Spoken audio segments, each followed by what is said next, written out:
Could Caitlin Clark actually be coming back if the Indiana Fever make the finals?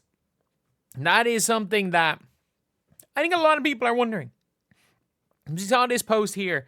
I got tagged in it by Caitlin Clark for 3. And it says, according to this, there seems to be a legitimate pathway for Caitlin Clark to be activated. If true, I would be so happy. Under the current CBA, once a team submits its playoff roster at the end of the regular season, it's essentially locked for the postseason. The league's hardship and 7-day contract rules ends when the regular season does, so a team can't sign a replacement player or pick someone up off the street once the playoff begin. The only flexibility is if the team already has someone under contract but inactive, such as maternity leave, suspension, or on the injury list, in which case the player can be activated to replace an injured player. Otherwise, the team simply has to play shorthanded because there is no mechanism to add new players during the playoffs, so they're a rare league-approved exception. By the looks of things, it's cut and dry that there is if somebody gets injured, she can play.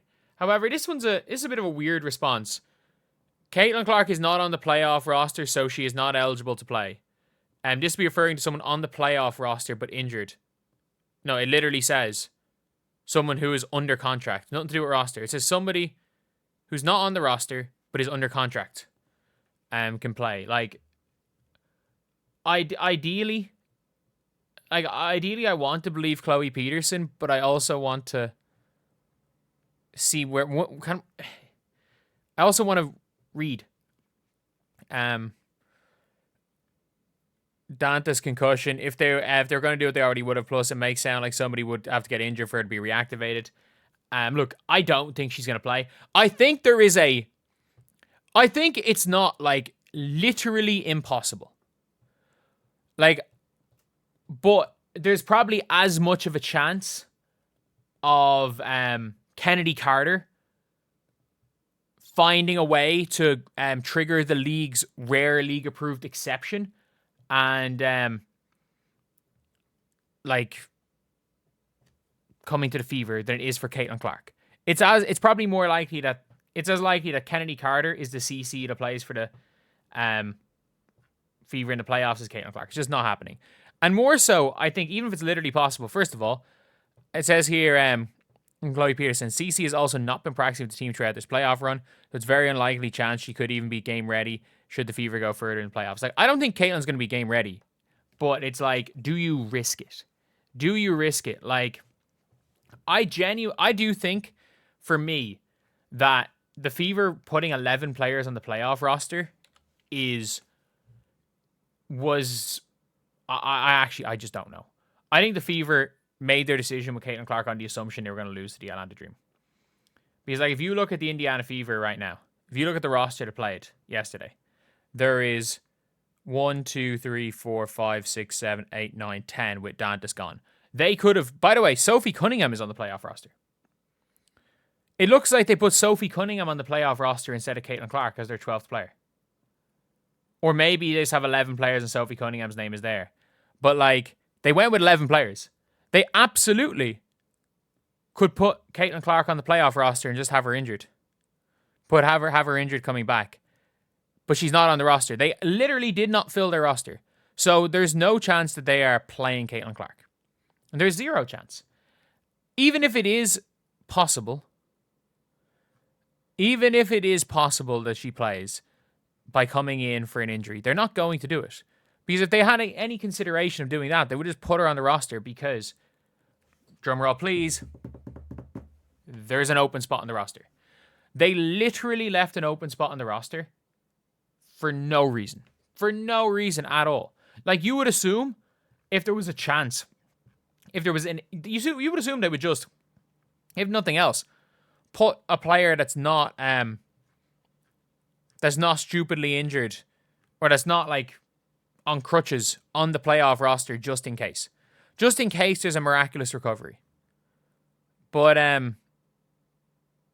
clearly there's not it's not going to happen. But they didn't even leave the possibility of that happening. Look, I don't like how that happened. But at the end of the day, she's not going to play. She is not going to she's not going to be playing. Again, it is possible that Caitlin plays. It is possible that Caitlin plays. This right here, shows that it is possible that Caitlin could turn out, but it's not happening. Like, it's not happening. Like, it is possible that the Indiana Fever trade for Angel Reese. It's not happening. It is possible that AJ Wilson joins the Indiana Fever next season. It is possible that Breanna Steward and AJ Wilson and Alyssa Thomas and Nafisa Collier all, for some reason, team up and join the Portland Tempo. Or the Toronto Tempo, Jesus. They joined the Toronto Tempo and make some weird lineup, some weird all-power forward lineup.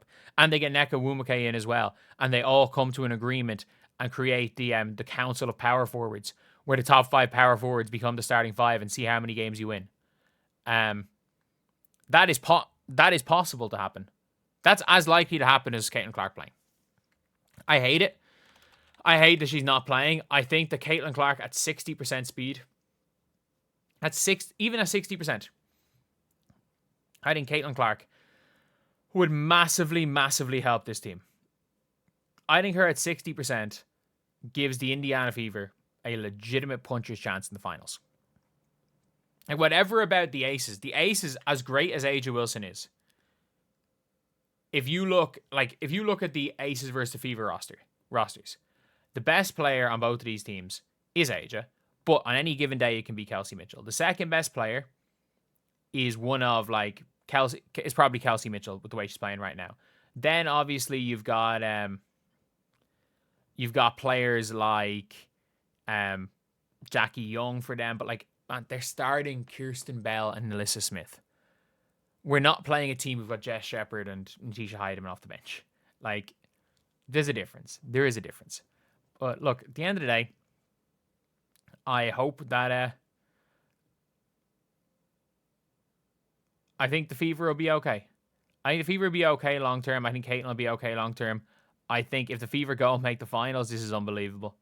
But I'd say they're probably, if they make the finals, I'd say they will be kicking themselves. I'd say this organization will be like, why did we not just do it? We just assumed we weren't making the finals. But at the end of the day, like, this is win or lose, make the finals or lose now. This is one of the greatest seasons in history because your best player gets injured.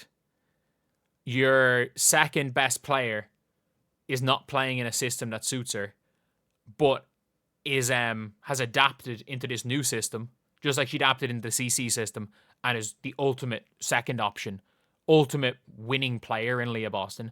And then your best scorer in Kelsey Mitchell has taken on the offensive load, and you have Lexi Hull and a bunch of, I hate using the word misfits, but like a bunch of players that were tossed aside. Like Natasha Howard, they said her days being a contributing player on a winning team were over.